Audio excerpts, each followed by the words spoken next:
આવતીકાલે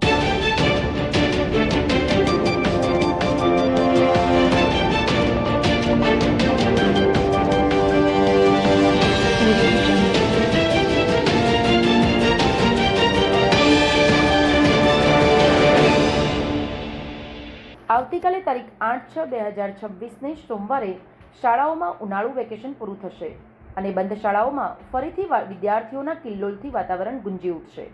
પરંતુ સમગ્ર મહેસાણા જિલ્લામાં 275 સરકારી અને ગ્રાન્ટેડ માધ્યમિક શાળાઓમાં ધોરણ 9 અને ધોરણ 10ના અભ્યાસ કરતા 30,000 કરતાં વધારે વિદ્યાર્થીઓના એક પણ વિષયના પુસ્તકો હજુ સુધી બજારમાં શાળાઓમાં પહોંચ્યા નથી, જેના કારણે જિલ્લાના વિદ્યાર્થીઓને પુસ્તકો વગર જ અભ્યાસ કેવી રીતે શરૂ કરવો તેની મૂંઝવણ વાલીઓ અને વિદ્યાર્થીઓ સહિત શિક્ષકોને પણ થઈ રહી છે.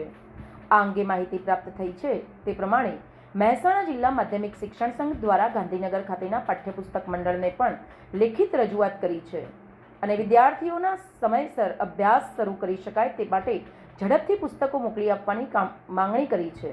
આ બાબતે જિલ્લા શિક્ષણ સંઘ દ્વારા એવી શંકા વ્યક્ત કરી છે કે કદાચ પુસ્તકો નહીં આવવા પાછળ સમયસર પ્રિન્ટ જ નહીં થયા હોય અને આવતીકાલથી વેકેશન પૂરું થશે તો પુસ્તકો ક્યારે મળશે તેની ચિંતા કરી રહ્યા છે.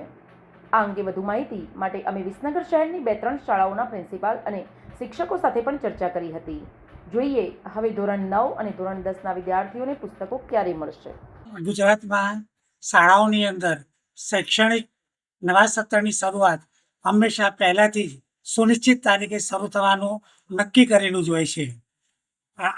આવતીકાલથી શાળાની અંદર નક્કી કરેલી તારીખ મુજબ જ નવા શૈક્ષણિક સત્રની શરૂઆત થઈ રહી છે.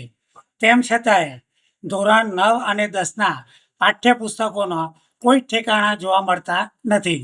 પરિણામે ગુજરાતના હજારો બાળકો પુસ્તકોથી વંચિત રહેશે. પુસ્તકોના પ્રિન્ટિંગ અને વિતરણ બાબતે રહેલી અનિયમિતતાઓ, વિલંબ જેવી ઘોર બેદરકારીના કારણે શાળાના હજારો બાળકો આવતીકાલે શાળાના વર્ગખંડની અંદર પુસ્તકો વિના જ બેસી રહેવાનો વારો આવશે. પરિણામે બાળકોના અભ્યાસ અને તેના પરિણામ પર માઠી અસર થશે તે હકીકત છે. આવી ઘોર બેદરકારી શા માટે ઉત્પન્ન થાય છે એ તંત્રએ વિચારવા જેવું છે. તંત્ર કઈ દિશામાં તત્પરતા દર્શાવી રહી છે કે જેના કારણે બાળકો પુસ્તક વિહોણા રહી રહ્યા છે.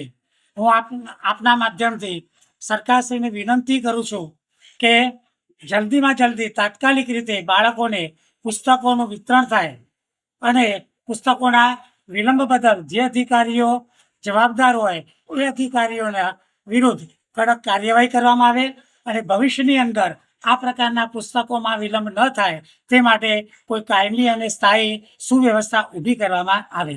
સમાચાર અને જાહેરાત માટે સંપર્ક કરો પ્રકાશ સોની 94 294 35 034, અલ્પેશ બારોટ 93 774 26 544. વિસનગર કે ન્યૂઝ.